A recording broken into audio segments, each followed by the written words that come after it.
Being selfish is actually not selfish at all.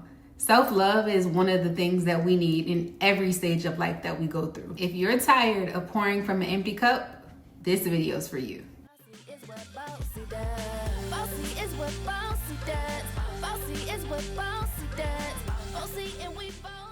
This is something that I'm going through personally in my life because I am one of the most selfless people that you can meet. Like, I am that friend to every friend. I am that mom to every child. I am that wife. Yes, like I'm going to go above and beyond for my people. But when it comes to me being celebrated or it's my time, I feel like I don't get that back. So in 2025, or what's left of 2025, I am in my selfish era. I have to focus on me and the things that bring me life and pour into the people that pour into me. So guys, in this video, I'm gonna give you numerous tips on how to be selfish. Tip number 1 is learning to say no. You have to learn how to prioritize yourself and not feeling bad for declining things that don't serve you. That's the main part that hurts a selfless person, is because we always try to be superhuman and we try to help everybody and we're not that. So it's realizing that you can't be there for everybody and it is okay to say no. If you're not making sure that your cup is completely full, you have nothing to give.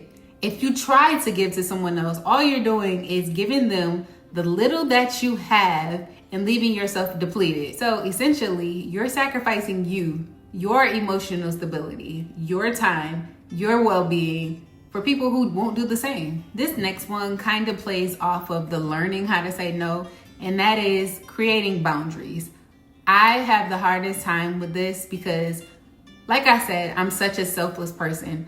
For example, if I set a boundary saying, I'm not gonna allow this person to do this to me, and if they do this, I'm going to do this.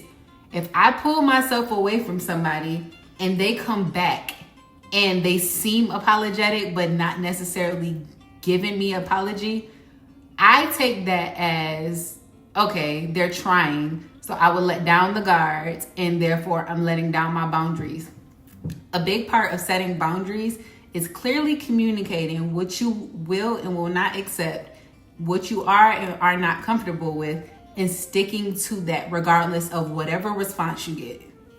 I like to think that I learned a secret in my 33 years. People don't accept boundaries very well. And someone who doesn't respect your boundaries doesn't respect you. They're like, how dare you set a rule to protect your peace? How dare you move in a way that doesn't align with what I want? How dare you cut me off after I've hurt you multiple times? Make it make sense, y'all. So this next one is something that I recently started doing for myself, which is making time just for myself. Self-care, diamond, whatever it is that I feel like I need to feel like myself. So I take time and I go get my nails done.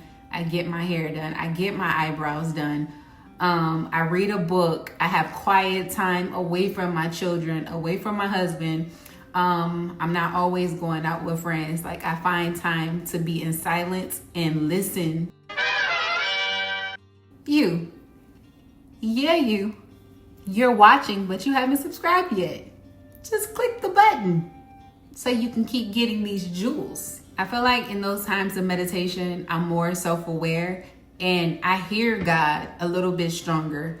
Whereas if I'm talking to people all day and I'm getting different opinions on different topics that I'm going through, or just anything in life that I feel like is deserving of a conversation, not doing that and just sitting in silence or just secluding myself from the world is when I get a better sense of who Diamond is and what I'm supposed to do and what value my life brings to the world. That's why it's important to reflect on your commitments.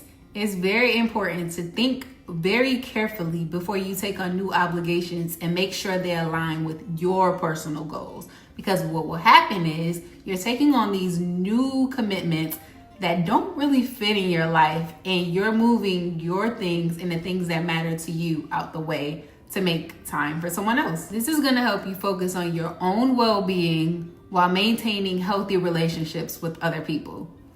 Now, I know somebody's going to be disagreeing in my comments saying, well, the Bible says practice acts of selflessness. Yes, that is true. Acts of selflessness look like holding the door for someone, volunteering, giving back to your community, not doing things that hurt you in the end, taking gas out of your car when you know you need to go to work and you have no money to make sure that your neighbor goes to work because they don't have any money is not selfless. That's stupid. So, to wrap up this video, I'm going to reiterate what we talked about already. 1, we're learning to say no. Nope. 2, we're making time for ourselves. 3, we are setting boundaries. 4, we're making sure our new commitments align with our personal lives and goals before we accept. All right, guys, that wraps up this video. I hope you guys got something out of it that helps you to be selfless in this new journey that we're taking. Yeah, I said we because I'm here too. And in the meantime, I would like for you guys to like this video, subscribe to my channel if you already haven't, and share this video because it's an act of selflessness. With that being said, stay safe, be selfish, and I'll see you in the next one. Bye.